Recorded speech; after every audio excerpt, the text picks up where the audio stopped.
Welcome home to USA Global TV and Radio, a place where dreams take flight, with authentic storytelling, diverse perspectives and meaningful conversations, where global stories unite and bridges are built beyond all borders. Discover world-class education, entertainment, hope and inspiration. Together, we're building bridges worldwide. Subscribe to our channel, USA Global TV. Download our app, USA Global TV. Be our guest or join our team. Visit usaglobaltv.com. Thanks to our founder and executive producer, Dr. Jacqueline Kerbeck. Music score by Yeffy Tang from Cloud Road Music. Voiceover artist Mike Porter. Creative direction by Paul Garcia. USA Global TV and Radio, your home for global connection. All rights reserved. This video and its contents are the exclusive property of USA Global TV and Radio. Unauthorized use, duplication or redistribution in any form is strictly prohibited.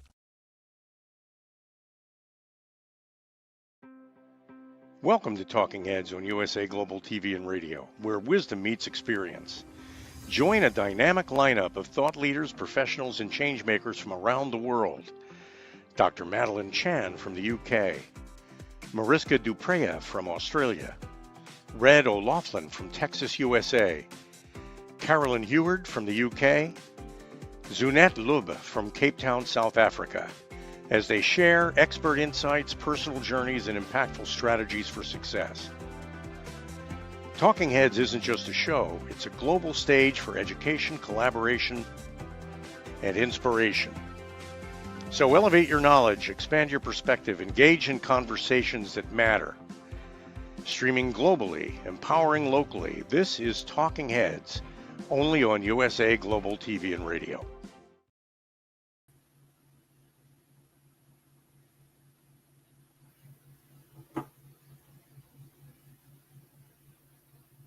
Howdy, all y'all. red.olaughlin here. We're on Talking Heads on the USA Global TV and Radio Network.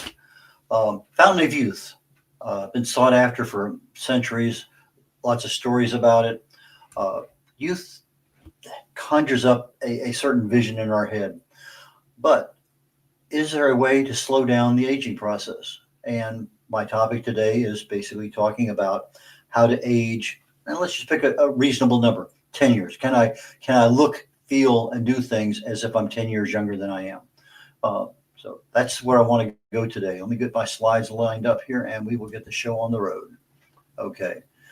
How to age 10 years slower, essentially metabolic mastery. If you can control your metabolism, particularly down at the mitochondrial level in your cells, that is where everything, the magic begins.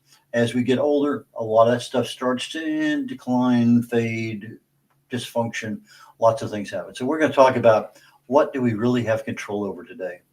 Our show is seen on Amazon Fire, Zizzle TV, E360 TV, YouTube, Android TV, Apple TV, a lot of different social media and more. And my programs are all for awareness and education. And again, this is a live streaming TV. Yes, there will be podcasts, audio products down the road after the show is over. My website is red.olaughlin.com, red like the color R-E-D, Olaughlin spelled O-L-A-U-G-H. L-I-N, red.olaughlin.com. My books, all my social media, everything is in there in order to get in touch with me.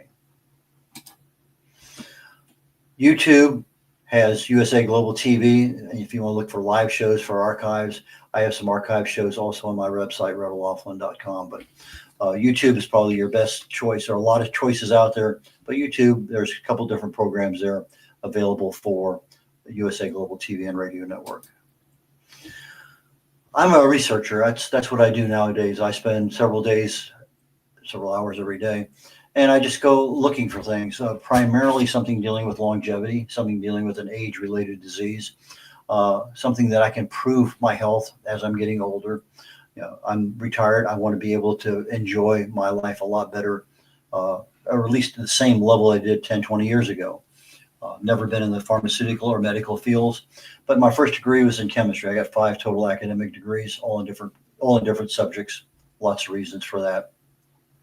But I also have a bunch of professional certifications, primarily in the areas of quality assurance, reliability engineering, and logistics engineering. I spent 31 years in the military, got a chance to travel to 62 countries, got an invitation to Vietnam, got an invitation to Bosnia, retired as a Navy captain, and for about 16, 17 years, I was a naval aviator, and I flew in P-3 aircraft. I focus today on cause and effect relationships. If I can treat a cause, I probably have some level of success. But most everything we do nowadays in our medical industry is we're treating symptoms.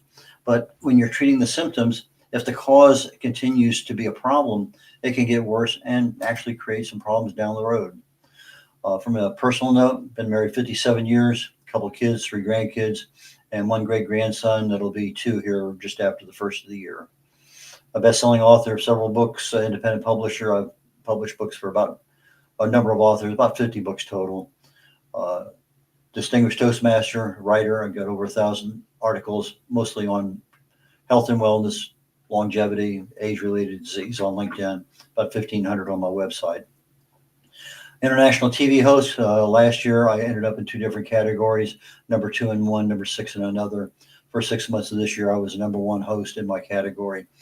At the 6-month mark, we're coming up here at the end of the year. I hope that continues, but it is what it is, so we'll do the best to maintain. Okay, one of the books I wrote is The Joy of Ageless Health. It talks about the low-level cellular inflammation in the body is the cause of nearly every disease that we see. So if I can do something to address that mutation that occurs at the DNA level due to stress or toxins, radiation, inflammation, diet, even expectations, there's a lot of things going on. So I think that's probably a realistic place to start. And again, this program is for educational purposes only. We think about age, and we see people, some they look a lot older than they really are. Some look remarkably a lot younger than they are. Some have lots of money, whether they're celebrities or in other areas where they have the money to devote to it. And even people who have the money to devote to it, they don't always fix that fountain of youth goal that they're looking for. But let's just say, can I take the next 10 years and maybe age 2 of those years instead of 10, maybe 4? But can I slow down my aging process? And I think, I think we actually absolutely can. We do have some level of control over that. After 40 years of age, our overall metabolic efficiency, we're talking about how that cell is operating, the mitochondria, we lose about 8% a year on metabolic efficiency every decade. So if I'm losing, so let's say I'm going from 40 to 80, which I'll be at my next birthday. So that's 32% more. So here's a third of my metabolic efficiency after age 40 is declining. I've already lost a lot of metabolic efficiency getting to 40. So we're not seeing people walk as quickly as they used to. They may think well. That always seems to be one of those conundrums that, the 92 years of age, but sharp as a tack. But the body doesn't support the brain. It operates slower. Our brains max age out about 24 years of age. You really don't grow much older than that. So you may be in an 80-year-old body, and if things are working well, you still have your 24-year-old brain. But as I mentioned earlier, chronic low-level cellular inflammation is the cause of almost every disease out there. But it's also the cause of our aging. Things just don't operate the way they used to. Why? Because we don't have the same level of support. We're going to get a lot of that here today. So I'm looking at my mitochondria, and I'm looking at the energy they produce. As I get older, I want to be able to zip up the stairs or go run a couple miles. I can't do that because my mitochondria is just not providing the energy I need. There's a certain decline that happens with age. Can I address that issue? Yes, we'll be talking about it. So there's a lot of factors like anything else in our bodies. They're so interrelated with each other. You try to fix one, but these other 4 over here you ignore. And even though you spend a lot of time fixing that one, you're not seeing the level of improvement that you want. But again, we have a level of control, but you have to look at a bigger picture and do that one and that one and that one in order to see the bigger picture grow. So let's talk more detail here. So we can slow our aging by, let's just look at just a couple, 3 things here. Mitochondrial efficiency. If I can improve that, if I can just stop the decline, that's doable. Can I improve the efficiency? Yeah, very doable. So that's one mechanism.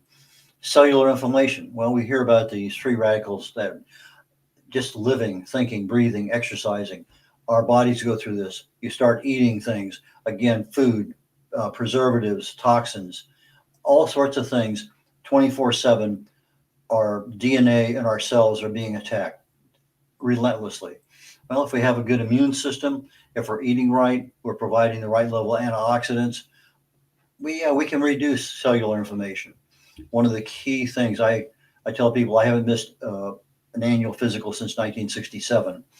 I had a flight physical in 1968 and never missed. I've had annual physicals ever since. I just had one. One of the measures, one of several, but one of the measures that I always make sure I get is called C-reactive protein. It tells you how much inflammation there is in the body. Most of the time, mine is unmeasurable. It's less than 0.25. Yeah, there may be something there, but you have to go to a different test to get it. But if it's that low, is there a concern? But you can measure it, and let's say it's a higher number than that, double digits maybe. But it won't tell you where in the body is at. But it will tell you, hey, I need to go talk to somebody and find out what's going on, because there's something happening. It may be an infection, it may be a tumor growing, we don't know. But it's a good test, and that cellular inflammation is something that we do have control over. We can stop having birthdays, but we still age. That doesn't solve any problems at all. You're addressing a symptom. Well, my last birthday was 39th. Well, that may be fine 40 years ago, but that's not a solution. But what can we do? Well, that's what I want to talk about. I did several sessions on the hallmarks of aging and the hallmarks of health. Different animals, but in each case, when you get down into the real nitty-gritty detail, the cellular level, what's happening, chemically speaking, to cause the aging process or to improve our health or cause our health to go the wrong direction. Well, I was amazed. I came into this thing pretty wide open. And the thing I learned was that we make lifestyle choices every day. You know, what do we eat? What exercise do we do? The quality of the sleep that we get when we go to bed. What do we watch? Our exercise, stress management, lots of lifestyle choices that we face with every day. And they become habits. They become our comfort zone. But if we are looking at maintaining good lifestyle choices, no smoking, not being obese, managing our stress. It's a lot of things that if we do it on the good side, they all affect the hallmarks of aging and the hallmarks of health very similar. They do the improvement into things. It's almost as if you have a gene and you turn the switch on and good means I'm feeling pretty good. And conversely, if I'm overweight, I smoke, I drink a lot, I eat the wrong kinds of foods, they're all prepared the wrong way. Those things as bad lifestyle choices can affect the way you look, the way you act, and the color of your hair, obviously, as the song used to go. But recent studies have shown that if you really and truly concentrate the good aspects, make good daily lifestyle choices, you can actually start seeing some innovation. People who can look younger. You know, just take the stress issue alone. I've seen people, 3 years ago, I mean, they looked terrible. Then all of a sudden, here's a picture of them now, and they look 10 years younger, or even more than 10 years younger, just from an area of addressing stress. But they're saying that realistically, in about a 12-week period, 3 months, you could see a biological age reduction of 2 to 8 years. And this can be something that you stand on a machine that's measured. It can be other things, but the biological age is not the same thing as our chronological age, but it's how our bodies actually function. So can you make a change, a daily habit change, a good choice for 90 days? I think it can be done. But with me, I want to know why things happen. Just telling me to do something is fine, but I really want to know the why. So it's not what we intend or what we want to do or what we need to do. Yeah, I want to lose 20 pounds. I want this. I want that. It's what we expect. If you take Dr. Morris Massey's book, Psychocybernetics, I wrote a book on it, and he talks about the subconscious mind. And that subconscious mind is controlled about 90, 95 or more % of everything you do every day. But it's mostly controlled with the choices you make. And so when you are at a point where you make a choice because you know it's the right choice to make, but rather than a habit, then that new habit begins with that good choice. So we have to get our mindsets aligned with our goals if we want a healthier life. I can't just go into all you can eat and just load up the plates 2 and 3 times and expect to have a healthier lifestyle. My financial lifestyle might be better, but my healthier lifestyle will not. So I ask you, reframe your expectations. Don't look at something you failed at in the past, because that's the psychocybernetics part of our brain. If I failed before, my subconscious mind doesn't want that to happen again. And the more you fail, the more your subconscious mind will sabotage you into doing something and ending up failing again. So let's say that, for years I've wanted to lose weight. Well, that may be a major failing point in your brain. But maybe if you reframe that expectation, I want to look better. I want to be stronger. I want to be more resilient. I want to be more fully functional. There's a lot of things that you've never tried before to align your brain with, and saying, I want to eat to be stronger. I want to eat to be more fully functional. I want to exercise to look better. There are a lot of things. I'm not looking at losing weight, not looking at losing inches of fat. I'm looking at other things. And that is one of the keys to what we're talking about here. I got to get my mind wrapped around everything else and everything in alignment.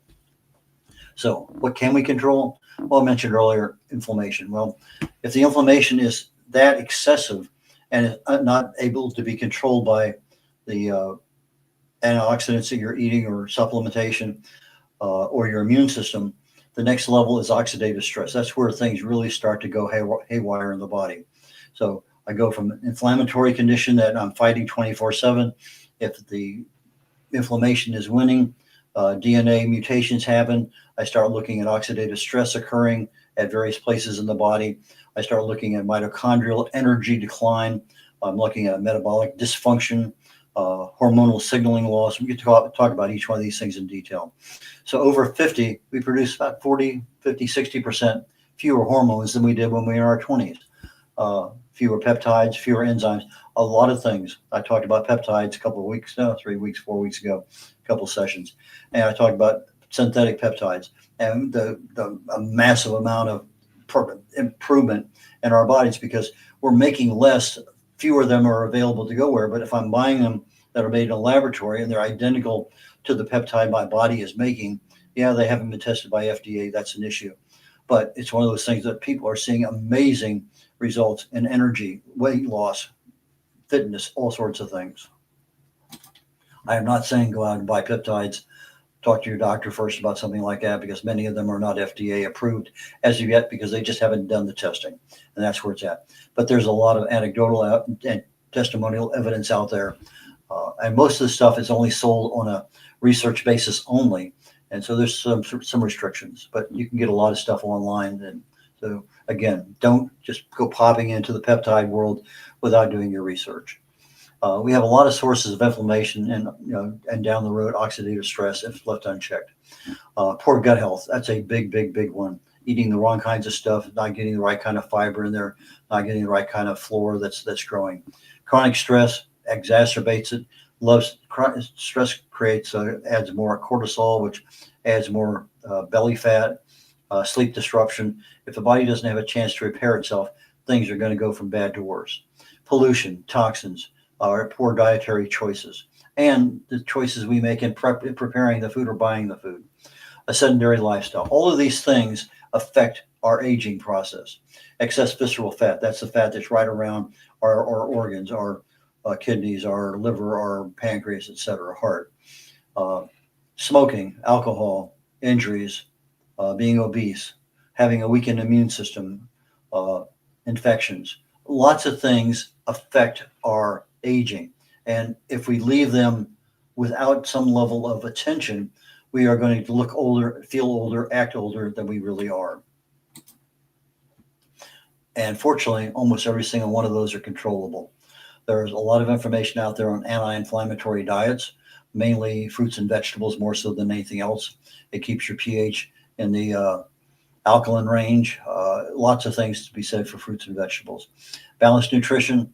Nutritional deficiencies run rampant in our country. Take one in particular, B12. If you're deficient in B12 long enough over a period of time, it'll mimic Alzheimer's. It can be fixed pretty easily, but all of a sudden you're getting symptoms of something that was controllable. Caloric restriction in animals, amazing results. They'll take and cut 30-40% of the animal's feed, just not feed it as much as they used to. And all of a sudden they live longer, they look better, they don't have the same kind of diseases that their peers had that had full caloric intake every day. Stress control, probably one of those things that most of us just ignore. There are so many things we can do, just from a simple smile to a laugh to I always say, you reach out and you grab a hold of it and you don't let go. Let it go. There's just so many things that stress does to our bodies that we have control over. We don't realize it. Talked about gut health earlier. We're talking about the right kinds of fiber. We're talking about the probiotics, prebiotics. We're talking about keeping our gut in check so that it can digest what we need and give our bodies the things that it needs. You have some digestive processes going on. It goes through the walls of the small intestines, through your immune system into your bloodstream. You have some things, some people have a problem with gluten, wreaks havoc with that whole process. So depending on what you choose to eat, what you have resistance to, sensitivity to, those are things that are awareness on the gut health. Exercise, they're finding out that one of the best indicators of aging is VO2 max, the volume of your oxygen intake when you're exercising full out. Difficult to measure. I don't think most of us over 50 are even in that category of caring about that. But the one thing we do care about is our appearance. And exercise, primarily strength training. You need the endurance, you need the other things. And as you get older, you need the balance, you need the flexibility. But exercise is turning out more and more, as I'm reading over the last 2 years, seems to be a major push that exercise is much more important than we thought it was. Yes, it's a lifestyle factor. It's something that we make choices of every day. Walking is better than sitting. Running, depending on how long and what shape you're in, and a number of other factors. But one of the guys that I know here in Houston several years ago, he set out personal goal for his own health. He's going to run a mile a day. First day he walked most of it. But long story short, he has about 3,000 days in a row that he has not missed a day of running. Well, that was something that he got into very slowly, got the right kind of equipment, the right kind of training, right kind of endurance anyway. So lots of things you can do there. The quality of our sleep is super critical. A lot of supplements are out there. So if we're looking at, maybe I need more vitamin K2 because I'm not getting into my diet, maybe that's what I want to get as far as supplement. One of the things that we see a lot of times on these multivitamins, multiminerals is vitamin E. E is an echo. There's 8 different vitamin E's. There's 8 different molecules. We get one usually, and it's a synthetic. It's nearly worthless in our bottle that says vitamin E. So they have it on there. Yeah, you're getting it, but it's not the same thing as going out and buying a bottle of mixed tocopherols and tocotrienols that are the compounds that make up vitamin E. And the same thing can be said for the kinds of supplements you get, calcium carbonate versus calcium citrate. There's just the kinds of things are bioavailable in the body. And one of the things that I always push is periodic evaluations and testing. I mentioned the C-reactive protein. It's a protein our body makes when we're stressed out. We have a lot of infection. It makes a lot more. But again, it doesn't tell you where. It just says, yeah, you got a lot of problems. Okay, here. Oops.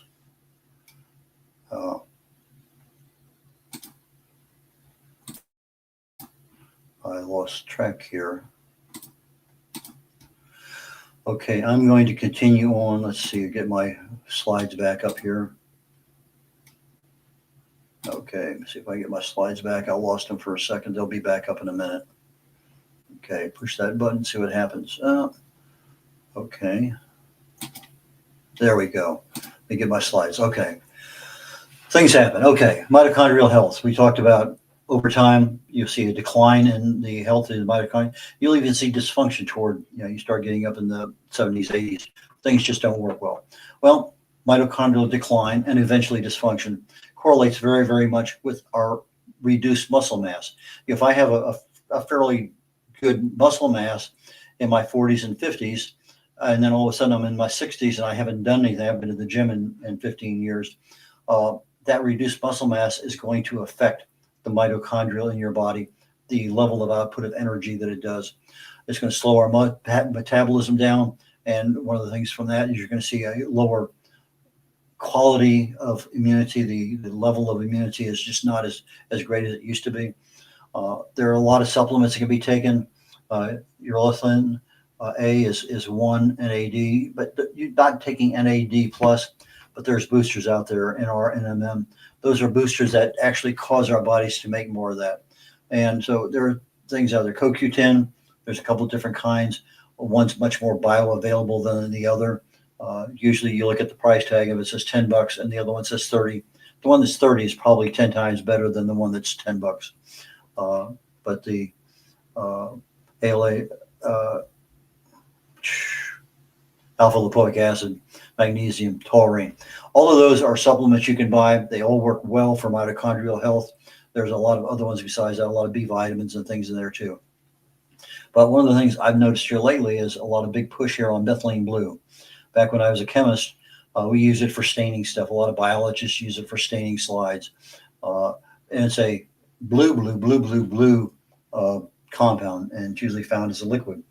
But you drink it, and all of a sudden, it's like your mitochondria went on some kind of space mission and you're in warp drive because you're 60-80% more production out of your mitochondria. Same mitochondria that always been there, but now you have a driver with a whip and a chair that's just beating the mitochondria to give you more energy.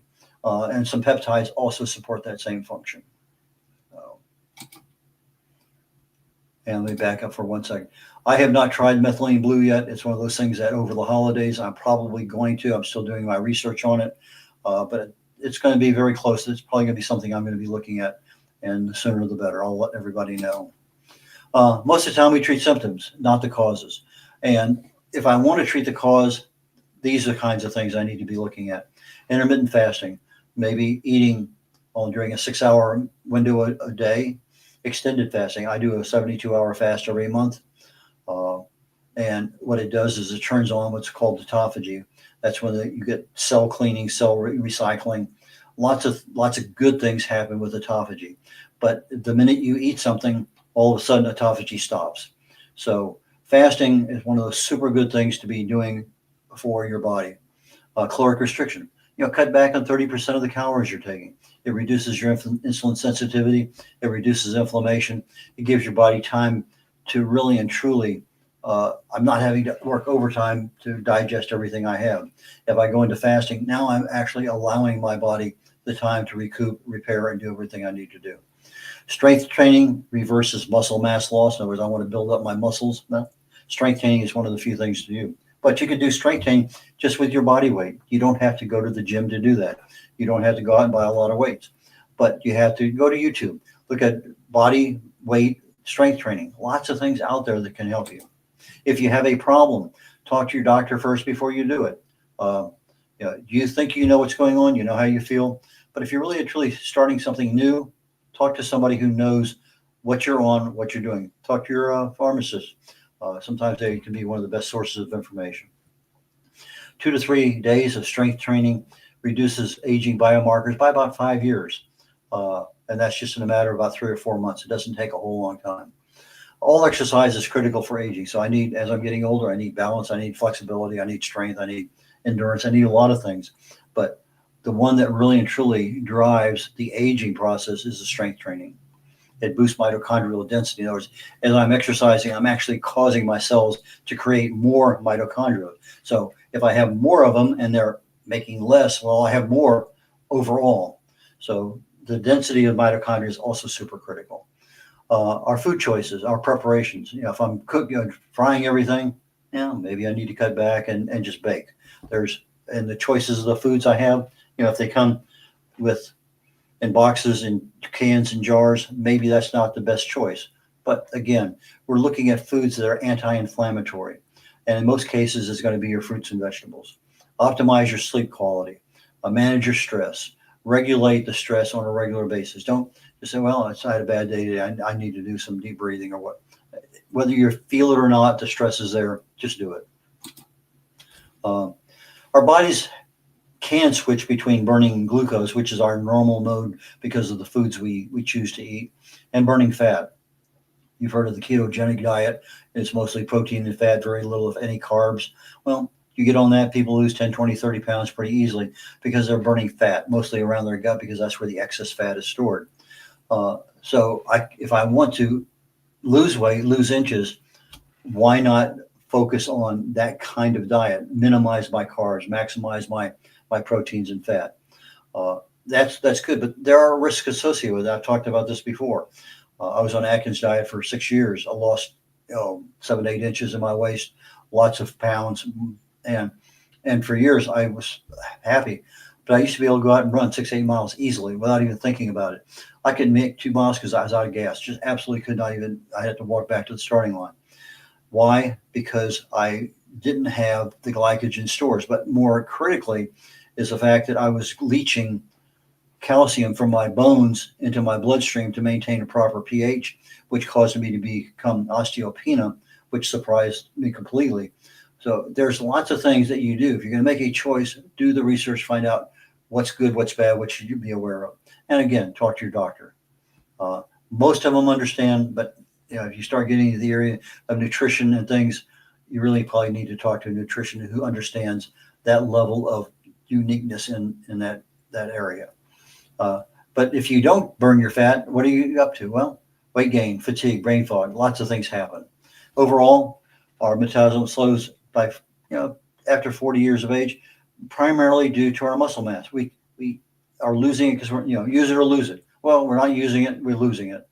And then when that happens, insulin resistance goes up, and just a nasty scenario all the way around.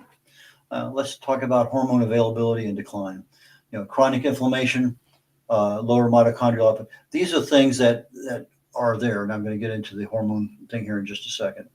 But if I want to look at what options are they telling us today, I heard this thing as I'm doing my research: protein timing.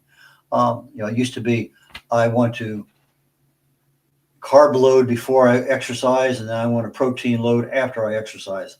Well, now they're saying that maybe I really want to time my protein intake, certain amounts, certain times of the day. I see a lot of value in that because it's keeping your body in a constant mode. But if you're in intermittent fasting, you're not having a breakfast, so there's no morning protein that you would typically have there, eggs and bacon, for instance. But there's a lot to be said with the protein timing. I'm becoming more of a believer in that. Strength training, obviously. Carb cycling, that's another one.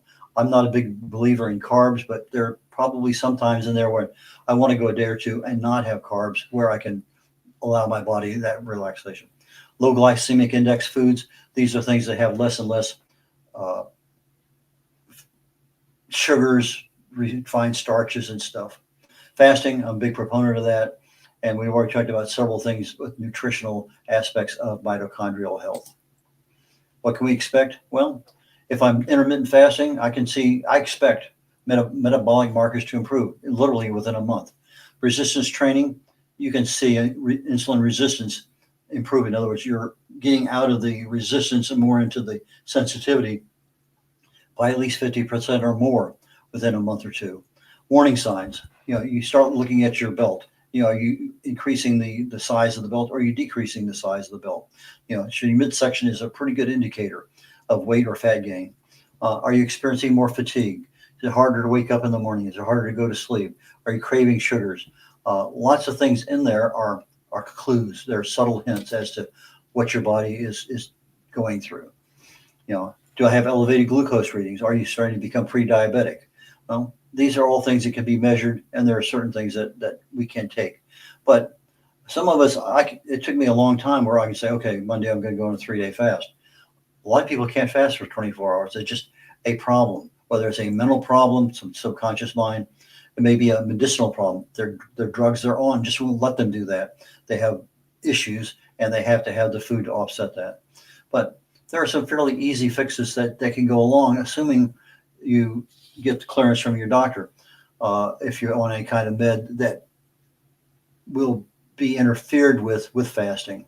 But if I want to replace any evening carbs I have with protein, that's an easy fix.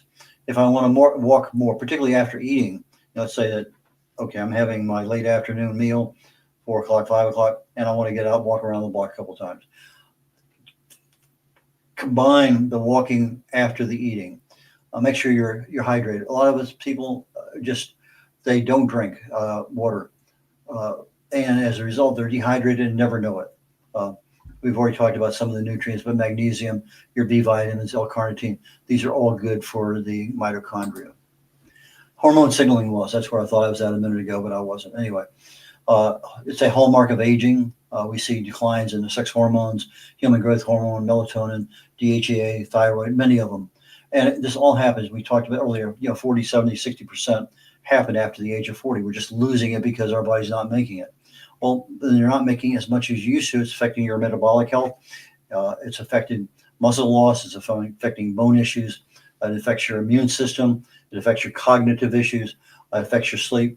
All these hormones, and again, they're all intermixed. So you fix one by really concentrating on improving my melatonin. Okay, I got one, but I still have 6 others that I need to get into the corral. So one fix isn't going to take care of all of them, but there are a lot of things I can do. It comes back to that lifestyle choice of my exercise, my stress management, my sleep, my diet, all of those things. If I'm on the positive side of doing the right things, they bring those hormones back into balance. You may still be down 20 or 30%, but not 40 to 60%. And so you're ending up with more of the available hormone. Supplements support a lot of those various losses. Fasting supports a lot of them. I'm just an absolute fanatic on the fasting aspect of it, particularly with the autophagy that's going on. If you keep your cells clean, you keep your mitochondrial happy, that goes a long ways in keeping a good, healthy retirement life. Okay. Fasting raises your human growth hormone significantly. You take a look at human growth hormone, 70-year-olds, maybe 10% of what you used to be as a teenager, or actually as a toddler. But if I fast 24 hours, I have raised my human growth hormone probably 1,000% just from fasting. High intensity exercise is another way of raising it. A lot of ways of raising human growth hormone. But the autophagy cleanses my cells, it recycles my cells, it protects against neurodegenerative disease, the Alzheimer's and other kinds of dementia. A lot of very protective things going on there. Fasting, from what they've seen so far, again with the caloric restriction, extends the lifespan, health span. You're looking at two different things. Lifespan is the actual age versus what I'm feeling like in good health. Two different animals, but very much related. Hang on one second here.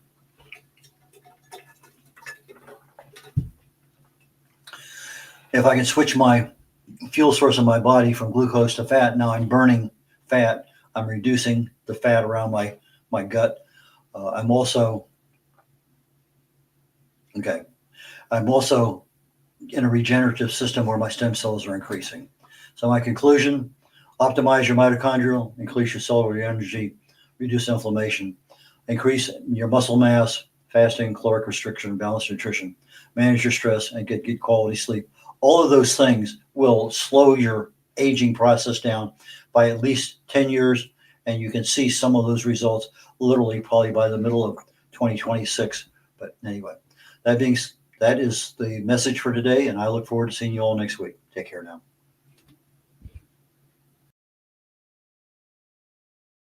Thank you, viewers and listeners of USA Global TV and Radio, for joining us today. We're honoured to have your time and attention as part of our global community. At USA Global TV and Radio, we believe in the power of authentic conversations, meaningful connections, and creating a world of possibilities together. Want to be part of something bigger? Join our team of elevated listeners at usaglobaltv.com, a space where your voice matters and your ability to listen transforms relationships. Stay connected with us across all our platforms for thought-provoking discussions, expert insights, and empowering stories. Subscribe to our channels at youtube.com/c/usaglobaltv. Follow us on social media and explore the endless opportunities we're creating for growth, learning and inspiration. Together, we're not just broadcasting, we're building bridges and changing lives one conversation at a time. For inquiries, contact us at info@usaglobaltv.com. Music by Johnny Dyes. Produced by Executive Producer and Director Dr. Jacqueline Kerbeck. Voiceover by Mike Porter. Creative Direction by Paul Garcia. All rights reserved. Copyright 2025. Visit usaglobaltv.com to view our full terms and conditions.